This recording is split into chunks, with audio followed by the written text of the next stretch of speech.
روز نو و نوروز نو شما مبارک بینندگان ارجمند. برنامه خبری و تحلیل اخبار آزادی است که در روز 21 مارس برای شما گلچین خبرهای تاجیکستان و جهان را پیشکش می‌کند. موضوع اساسی این نشر از این قرار است. بعد ماه‌های انتظاری در تاجیکستان بر اساس یک فرمان پرزیدنت درباره بخشش جزا صدها محبوس به آزادی می‌برآیند. عفو زندانی‌ها از بخشش چه فرقی دارد؟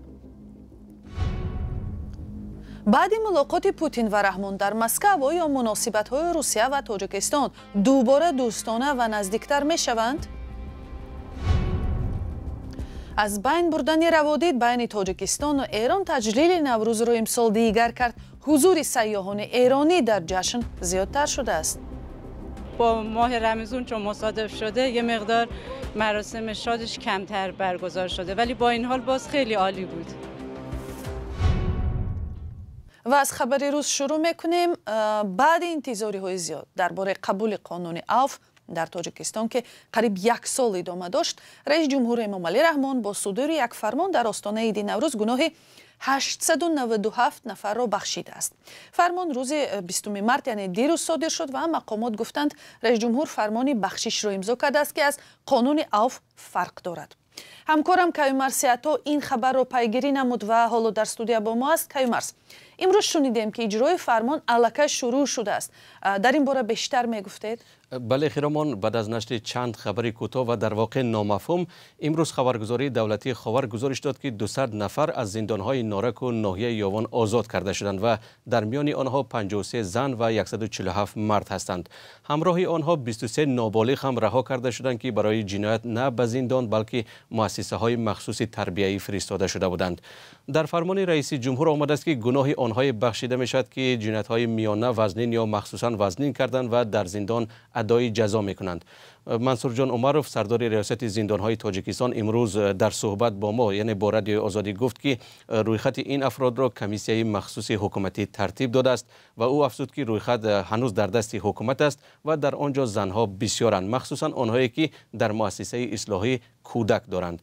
عمروف در این صحبتش از عفو چون یک اقدام مثبت ستایش کرد و گفت که او جانبدار بخشیدن گناه است. عمروف در مورد احتمال رهایی بعضی از خبرنگاران و فعالان و سیاستمداران زندانی پاسخ نداد و بهتر دانست که منتظر نشر این رویخط بمانیم.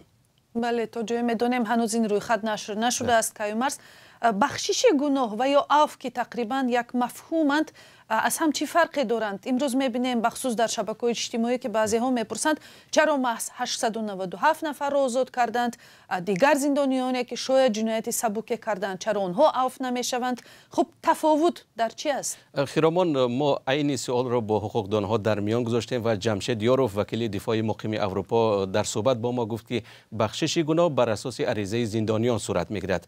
یعنی به قول او اساس بخشش گناه این عریضه به نام رئیس جمهور است. یعنی محکوم شده در مراجعت به پرزیدنت می نویسد که گناهش را به گردن میگیرد، خطا کرده است و از او خواهش میکند که از گناهش گذرد. به قول مصاحب ما بعداً کمیسیه مخصوص این عریضه ها را میبیند و فهرست افرادی را ترتیب میدهد که سزاوار بخشش یا همان عفو هستند و سپس این رویخط را برای امضا به رئیس جمهور میفرستند. مصاحبان ما گفتند که عفو که تعدادی وسیع‌تر زندانیان را فرا میگیرد بر اساس ماده‌های کادکس جنایی عملی می شود، یعنی گروه‌های نامعین محبوسان یا گمانبر شده ها به صادر کردن جنایت. اما در بخشش فقط یک گروه خاص است و معلوم یک گروه خاص و هم یک گروه معلوم آدمان وارد می شوند. واقعا در اینجا باید گویم که به قول مقامات بخشش به مناسبت جشن نوروز صورت میگیرد، ولی حامیان حقوق به دیگر سبب‌ها نیز اشاره میکنند. از جمله زندان‌های پر از محکوم شده در تاجیکستان. خود امبودسمن و یا وکالتدار حقوق انسان در تاجیکستان هم در گزارش سالانه‌اش نوشته بود که سنجش نشان داده است که سال 2023 مثلا در یک زندان شهر دوشنبه 300 نفر را بر زیاد جای دادند که بر اساس قانون ممکن نیست و تا ماه ینور سال 2024 در زندان‌های تاجیکستان زیاده از 13,500 نفر را نگه می‌داشتند که این برابر به اهالی یک محله بزرگ در تاجیکستان است. بله، تشکر. کیومرث سیاتا بود با جزئیات فرمان پرزیدنت درباره بخشش جزا برای قریب 900 محبوس در تاجیکستان.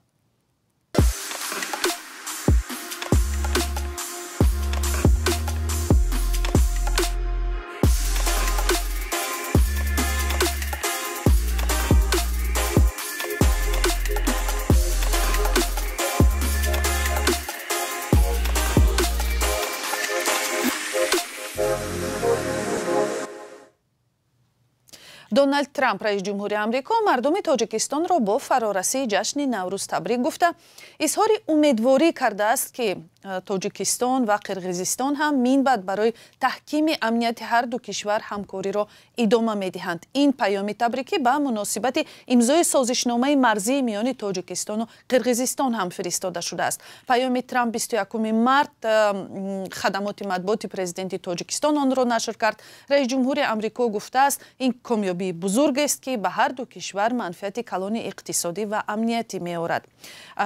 دونالد ترامپ در رابطه با سازشنامه مرزی تاجیکستان و قرقیزستان که به بحث و زدوخوردهای چند ساله دو کشور پایان خواهد داد آن را بسیار مهم خوانده است. تاجیکستان و آمریکا بیش از 30 سال باز مناسبات دیپلماتی دارند. در این مدت ایالات متحده آمریکا به تاجیکستان زیاده از 2 میلیارد دلار یاری‌ها کرده است.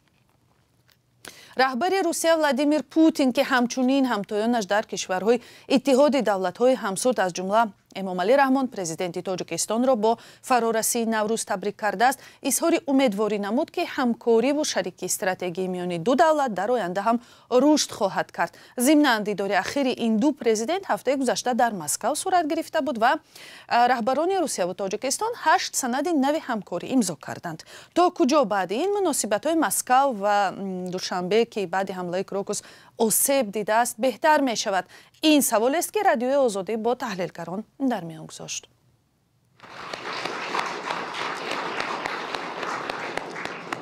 تاکید به شریکی استراتژی و توجه زیادی روسیه به صنعت و عرصه نظامی در تاجیکستان. 8 سند نوی همکاری میان دو کشور در سفر امامعلی رحمان به مسکو بیانگر حضور گسترده‌تر روسیه در آینده در این بخش‌های تاجیکستان است. توافق در پس منظر فشارهای سخت در روسیه به مهاجران کاری تاجیک. آیا این گردش مثبت می تواند تاجیکستان را به همکاری نزدیکتری روسیه در آسیای مرکزی تبدیل دهد؟ حوادث 4 سال اخیر نشان می‌دهد که روسیه اصلا در عرصه بین‌المللی بسیار کم شریکان بسیار واقعی دارد. از این لحاظ ما تاجیکستان را می‌توانیم به 10 گانه شریکان مهمترین روسیه شامل کنیم و طبیعی است که مناسبت روسیه به این کشورهایی که در همه حالت روابط نیک و همه جانبه را با روسیه نگاه داشتند باید بسیار برجسته باشند. سفر امامعلی رحمان به مسکو به فرق از گذشته مراسم استقبال و تشریفات پردبدبه داشت.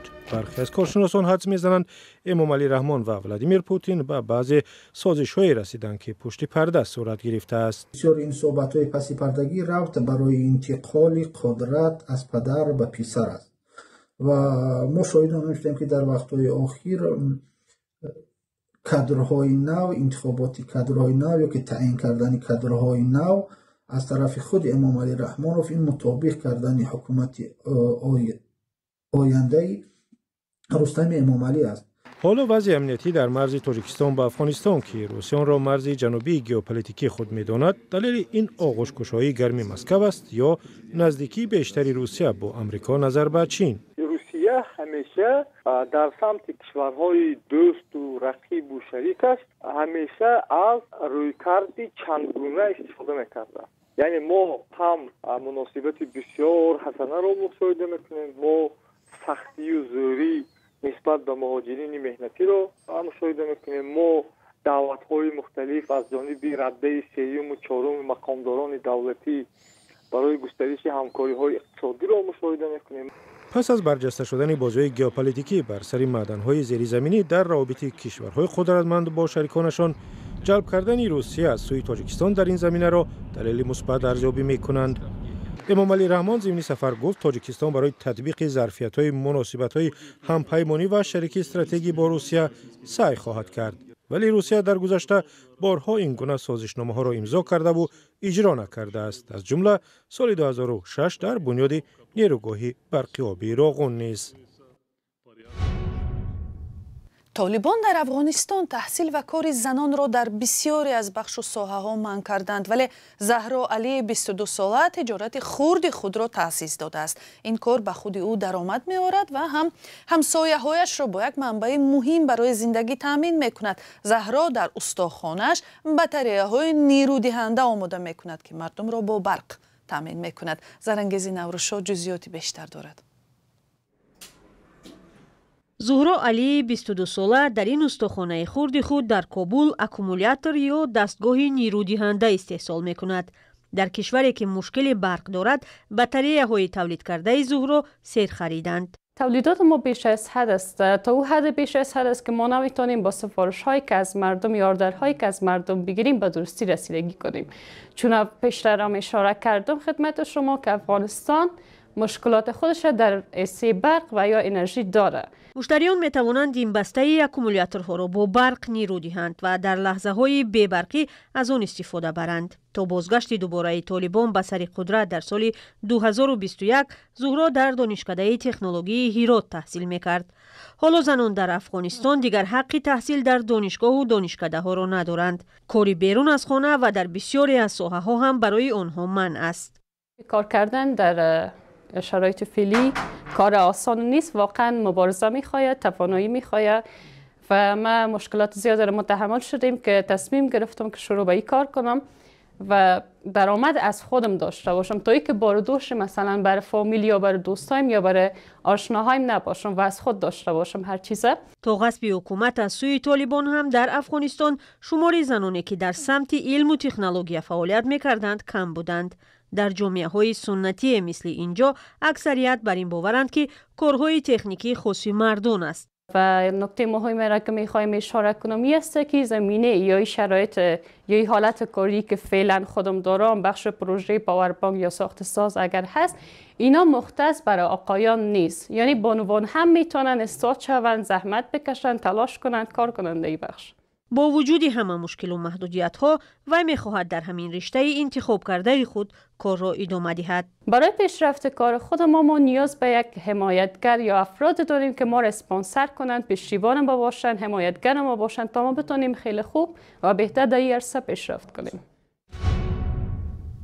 امروز در تاجیکستان تجلیل رسمی عید نوروز از کاروان و گلخن نوروزی شروع شد. برای تجلیل عید نوروز نه تنها مردم محلی بلکه مهمان ها از خارج هم آمدند، مثلا از ایران. با آنها همکاران ما در دوشنبه امیر سویف و عبدالغنی عبدالوهاب هم صحبت شد.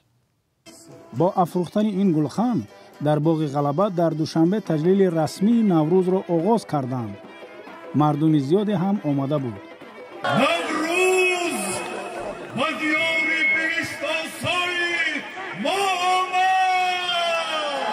جشن نوروز امسال به ماه رمضان راست آمد، ولی باز هم خیابان‌های دوشنبه پر از مردم و مهمانان بود.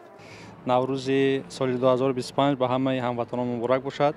بگذار سال پرفیض، پربرکت همیشه در تاجیکستان عزیزمان صلح باشد، آرامی باشد و چی نیت و آرزویی که مردم تاجیک در دل دارند خداوند جامع عمل باشد. من از فرصت مناسب استفاده برده با نوروز خجستپای تمام مردم تاجیکستان عزیزم را تبریک و مبارکباد نموده آرزوی آن را دارم که در این نوروز خانه همه پر از ناز و نعمت باشد. در تاجیکستان آسمان صاف بی‌غبار، تنجی و امانی، فقط در خانه مردم تاجیک توی خرسندی باشد. نوروزتان مبارک باشد. یک تفاوت امساله تجلیل جشن نوروز در تاجیکستان این بود که سیاحان ایرانی در تجلیل جشن زیاد به نظر می رسند. از بین بردن نظام روادید میان دو کشور در سال گذشته با آمد و رفت آنها مساعدت کرده است. چیزی که از قبل دیدم اینجا خیلی با رقص و آواز و شادی این جشن برگزار میشه و خیلی دوست داشتم بیام از نزدیک اینو ببینم. واقعا جشن با شکوه این جشن باستانی مشترک بین ایران و تاجیکستان و واقعا خوشحالیم از اینکه این تجربه قشنگ رو اینجا به دست آوردیم. واقعا خوش گذشت، عالی بود. البته انتظارمون بیشتر از این بود ولی با ماه رمضان چون مصادف شده یه مقدار مراسم شادش کمتر برگزار شده ولی با این حال باز خیلی عالی بود. برنامه با آخر رسید. نوروزتان مبارک.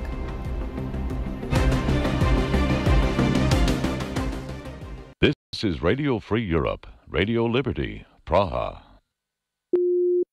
This is Radio Free Europe, Radio Liberty, Praha.